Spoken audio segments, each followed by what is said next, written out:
And here's a story about being free. Shatterday, Part 1, Someday.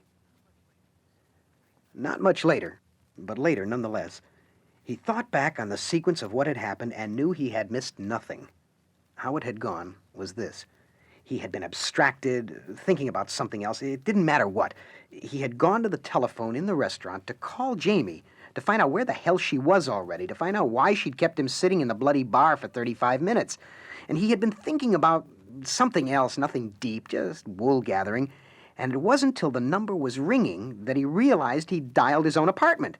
He had done it other times, not often, but as many as anyone else, dialed a number by rote and not thought about it, and occasionally it was his own number. Everyone does it, he thought later. Everyone does it. It's a simple mistake. And he was about to hang up, get back his dime, and dial Jamie when the receiver was lifted at the other end. He answered. Himself.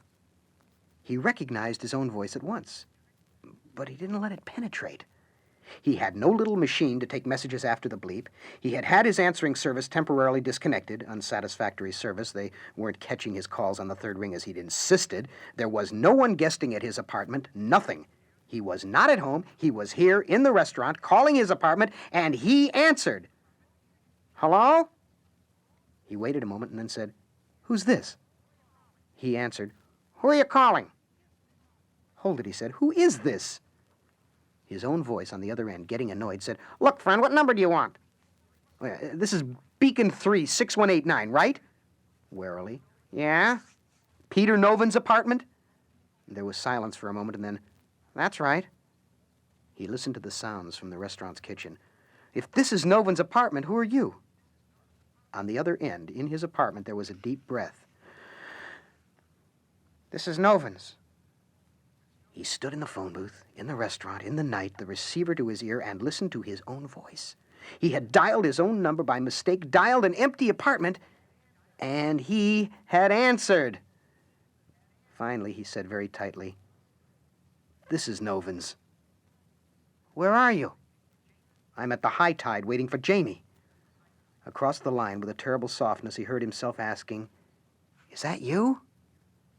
A surge of fear pulsed through him, and he tried to get out of it with one last possibility. If this is a gag, Freddie, is that you, man? Maury? Art? Silence. And then slowly, I'm Novan's. Honest to God. His mouth was dry. I'm out here. You can't be. I can't be in the apartment. Oh, yeah? Well, I am. I'll have to call you back. Peter Novan's hung up. He went back to the bar and ordered a double scotch, no ice, straight up, and threw it back in 2 swallows, letting it burn. He sat and stared at his hands, turning them over and over, studying them to make sure they were his own and not alien meat grafted onto his wrist when he wasn't looking. And then he went back to the phone booth, closed the door and sat down, and dialed his own number, very carefully. It rang 6 times before he picked it up. He knew why the voice on the other end had let it ring 6 times. He didn't want to pick up the snake and hear his own voice coming at him. Hello? His voice on the other end was barely controlled. It's me, he said, closing his eyes. Jesus God, he murmured. And they sat there in their separate places without speaking. And then Novan said, I'll call you Jay. That's okay, he answered from the other end. It was his middle name. He never used it, but it appeared on his insurance policy, his driver's license, and his Social Security card.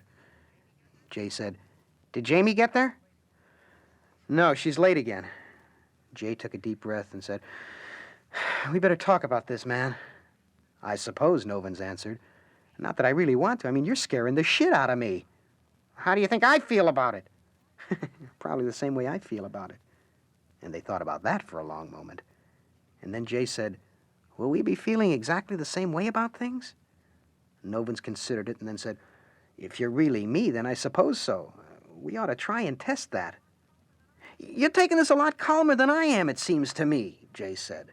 Novans was startled. You really think so? I was just about to say I thought you were really terrific the way you're handling all this. I think you're much more together about it than I am. I mean, I'm really startled, I gotta tell you. So how will we test it? Jay asked.